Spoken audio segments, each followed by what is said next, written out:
말레이시아의 전투기 교체 선정 사업에서 맞붙은 한국과 중국은 치열한 신경전을 펼쳤습니다. 중국은 말레이시아 수주전에서 승기를 잡기 위해 급기야 중국과 파키스탄이 공동 개발한 염가형 전투기를 한국 전투기와 비교하며 한국은 저성능 전투기로 중국 누리꾼들로부터 조롱까지 받았습니다. 거기다 말레이시아에 유리한 조건을 제시하며 승부를 내려 했지만 우수한 한국 전투기의 성능 앞에서 무릎을 꿇고 말았습니다. 어떻게 된 일인지 자세히 알아보도록 하겠습니다. 국내에서 개발된 무기 체계의 수출 낭보가 이어지면서 K방산이 날개를 달고 있습니다. 방산 수출은 기존까지 매년 30억 달러 수준이었는데 2021년에는 40억 달러 그 이상으로 예상되고 있습니다.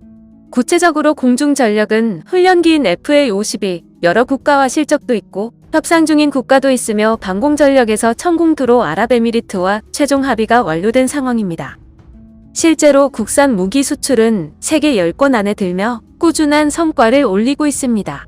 지난달 20일 국방기술진흥연구소가 펴낸 2021 세계 방산시장 연감에 따르면 지난 2016년부터 2020년까지 5년간 한국은 전 세계에서 9번째로 무기를 많이 수출한 것으로 나타났습니다. 2020년 발표 때보다 순위가 한 계단 올랐고 수출 규모는 직전 5년간과 비교해 210% 늘어난 것으로 집계됐습니다. 특히 2021년은 이집트와 국산 K9 자주포 수출 협의가 진행되는가 하면 K9의 호주 수출 계약을 체결했습니다. 천공투도 4조 원대 물량을 UAE의 수출 계약에 성공하면서 성공가도를 달리고 있습니다. 2021년 한미 미사일 지침이 완전히 종료되면서 향후 추가 무기 개발은 물론 수출에도 긍정적인 영향을 줄 것으로 전망되는 상황입니다. 미사일 지침 해제와 관련 사거리와 탑재 중량 제한이 해제돼 다양한 기회를 갖게 됐는데 그 중에서도 관심사안 중 하나인 고체 추진 발사체로 비용도 적고 효율도 높고 기술력도 갖고 있습니다. 초소형 위성 등을 발사하게 되면 감시 통신 등에서 상당히 발전할 수 있는데 국방 무기 체계에서 확립된 기술이 민간 이전으로 우주자산 제작력 경쟁을 갖게 되면 방위 산업뿐만 아니라 우주산업 경쟁력도 높아질 것으로 보고 있습니다. 국방부는 업무보고 자료에서 현재 독자 개발 중인 차세대 전투기 KF-21과 관련 가까운 미래전에 대비해 유무인 전투기 복합 운용체계 도입도 추진하고 있다고 설명했습니다. 특히 국산 스텔스 무인 전투기는 국방과학연구소에서 가오리-X라는 명칭으로 개발하고 있는데 인공지능을 활용해 스스로 적 방공망을 뚫고 들어가거나 레이더를 타격하면서 공중전까지 벌일 수 있는 첨단 무인 체계입니다. 한편 한국의 한국항공우주산업 카이의 FA-50 파이팅 이글과 이탈리아 방산업체 레오나르도의 M346 파이터 어택이 말레이시아 공군의 경전투기 구매 최종 후보에 올랐다는 소식입니다. 인도네시아 매체는 현지 시간으로 지난 8일 말레이시아 공군이 구매를 위한 최종 후보 2개사로 카이의 FA-50과 레오나르도의 M346FA를 뽑았다고 보도했습니다.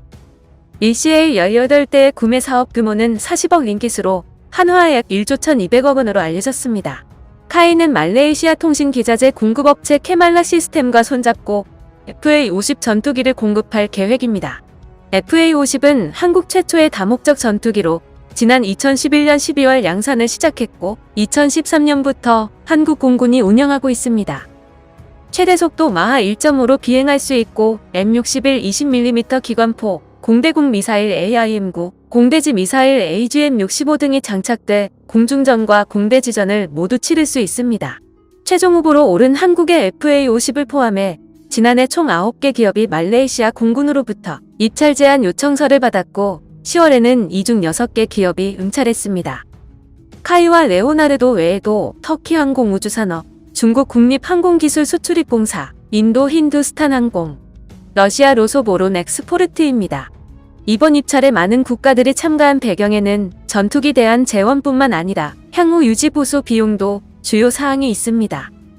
현지 언론에 따르면 말레이시아 공군은 기존 러시아산 전투기에 대한 높은 유지 보수 비용을 감당하지 못해 전투기 교체 처분에 나선 것으로 알려졌습니다. 이에 따라 말레이시아 공군은 전투기 구매와 동시에 유지 보수 비용도 함께 수행할 수 있는 나라를 찾고 있는 것으로 전해졌습니다.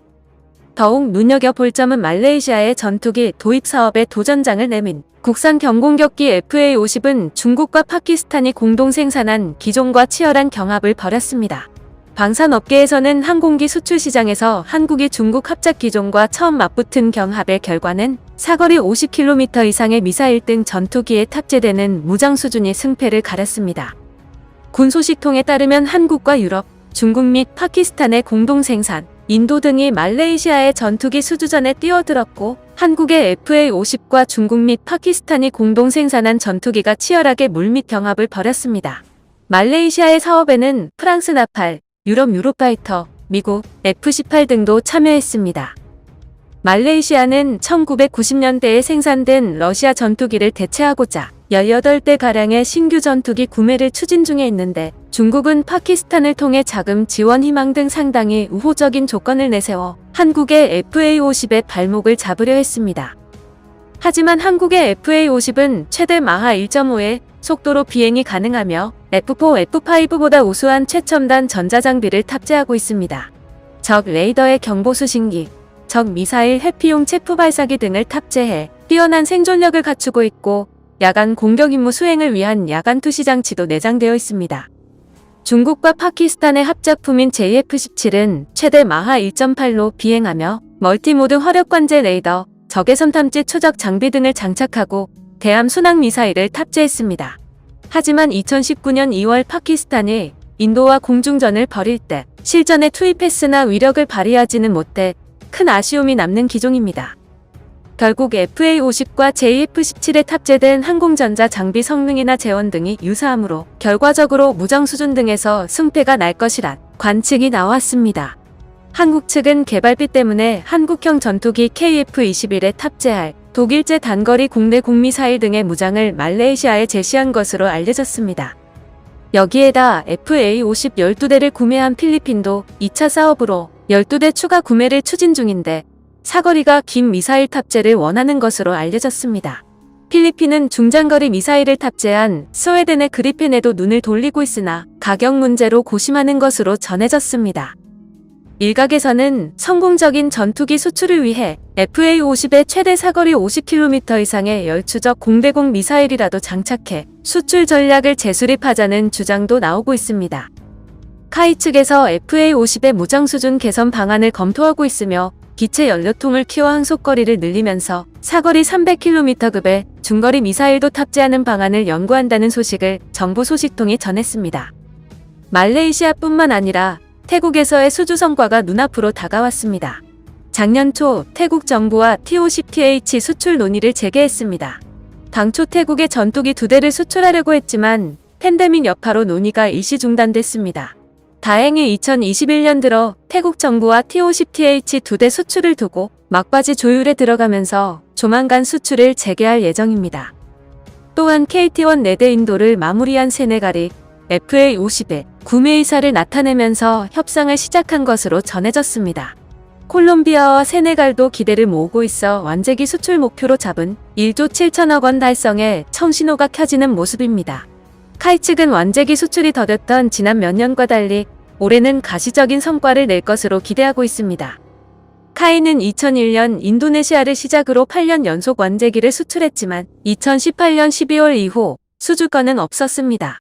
지난 몇 년간 완제기 수출이 전무했지만 말레이시아와 콜롬비아 수출 사업에 공을 들였으며 긍정적으로 진행 중이라고 밝혔습니다. 업계 관계자는 방산업계 특성상 완제기 수출 물꼬가 열리면 수주가 연이어 터지는 경우가 많은데 최근 팬데믹 여파에서 벗어나 좋은 소식이 많이 들려오길 기대한다고 소감을 전했습니다. 한국 방위산업은 기업 스스로 먹을거리를 찾아 해외 시장을 개척하는 형태로 바뀌어가고 있습니다. 기업이 생존을 위해 치열하게 경쟁하는 가운데서 탄생한 무기체계는 한국군을 더 강하게 만들 뿐만 아니라 해외 무기 시장에서 입지를 견고히 다질 수 있을 것입니다. 지금까지 지식튜브였습니다. 구독과 좋아요는 컨텐츠 제작에 큰 힘이 됩니다.